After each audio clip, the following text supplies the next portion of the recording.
France Inter.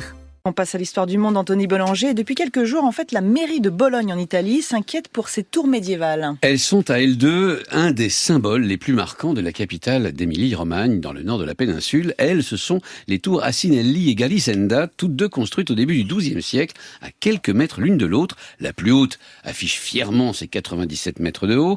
Et jusqu'à il y a quelques jours encore, on pouvait grimper ses 498 marches. La seconde, la tour Gallicenda, ne culmine qu'à 48 mètres et pourtant, c'est elle qui inquiète le plus. Parce qu'il faut savoir que ces deux tours penchent. La tour Asinelli d'un petit degré 3, qui ne pose pas trop de problèmes, mais Gallicenda, elle, s'incline de 4 degrés, c'est-à-dire plus encore que la célèbre tour de Pise et ses 3,9 degrés d'inclinaison.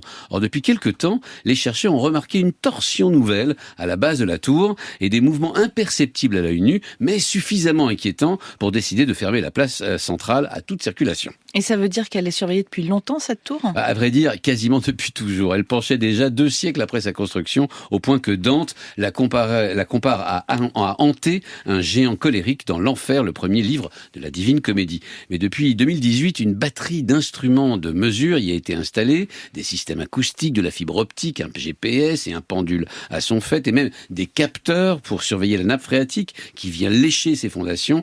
Des mesures qui ont conduit d'abord à renforcer la partie haute et en 2021 à cercler d'acier la base de la tour afin de la stabiliser. Il faut dire qu'elles sont très fragiles, ces tours faites de mortier et de briques rouges, si typiques de Bologne par ailleurs. Alors, quelle est la solution qui est envisagée ? Officiellement, la tour Gallicenda et la place qui lui sert d'écrin sont fermées à la circulation pour quelques années. Mais on parle déjà d'au moins une décennie, parce que si tout le monde est d'accord sur le diagnostic, la base de la tour est à l'origine de tous ces problèmes et c'est elle qu'il faut renforcer et restaurer avant tout, la question est évidemment comment s'y prendre. Certains ont imaginé de planter très profondément des pieux et de tendre des filins d'acier pour retenir la tour, sauf qu'on a craint pour la stabilité de sa voisine, la fameuse tour Asinelli. D'autres ont pensé injecter directement dans cette fameuse base un ciment spécial, mais là aussi les études ont été interrompues, les experts exigeant d'autres tests plus concluants.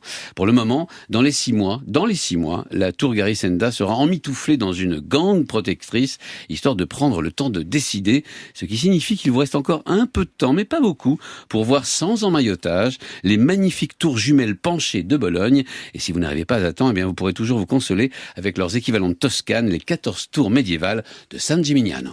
Anthony Bellanger pour l'histoire du monde. Merci.